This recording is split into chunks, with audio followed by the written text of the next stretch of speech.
Ərik mürəbbəsini hazırlamaq üçün demək 2 kiloqram ərik və gördüyünüz kimi 2 kiloqram demək şəkər tozu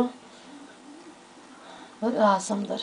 Şəkər tozuna demək əvvəlcə ərik mürəbbəsini hazırlamamışdan əvvəl 2 kiloqram şəkər tozuna demək 2 stəkan su əlavə edib şərbət hazırlayırıq, demək qaynamağa qoyuruq.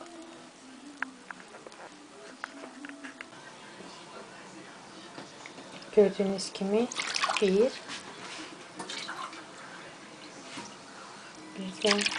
2 stəkan su əlavə edib qaz sobasının üzərinə qoyuruq və şərbətimizi hazırlayırıq.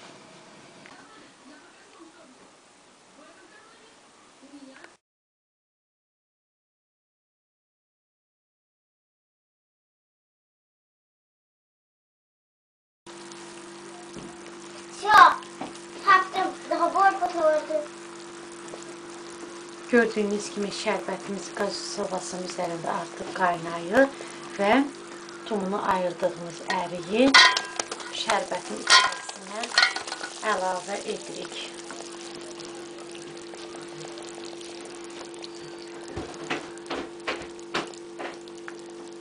On 15 dəqiqə qaynatdıqdan sonra demək bu mürəbbəni yerə qoyub soyulmasını, yəni qaz sobasının üzərindən endirəcək ki, yəni soyulmasını gözləyəcək daha doğrusu. İndi isə 15 dəqiqə qaynamasını gözləyəcək. Gördüyünüz kimi artıq mürəbbəmiz soyuduqdan sonra təkrarən yenə 15 dəqiqə qaz sobasının üzərində qaynamağa qoyuruq. Bu prosesi 3 dəfə təkrarlayırıq. Demək 15 dəqiqə qaynandıqdan sonra yenə qaz sobasından endiririk. Demək 3-4 saat gözləyirik soyusun. Soyuduqdan sonra yenə təkrarən 15 dəqiqə qaynadırıq. Yəni 3 dəfə bu prosesi təkrar edirik. Təkrar etdikdən sonra görəcəyik ki, yəni əriklərimiz tam açılmamış şəkildə qalır. Yəni ki, bütöv qalmış olsun.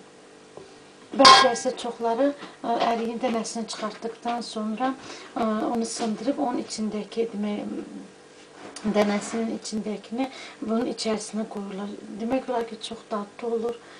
Düzdür, mən etməmişəm hələ ki, ancaq çox dadlı olur. Yemişəm, çox dadlı olur.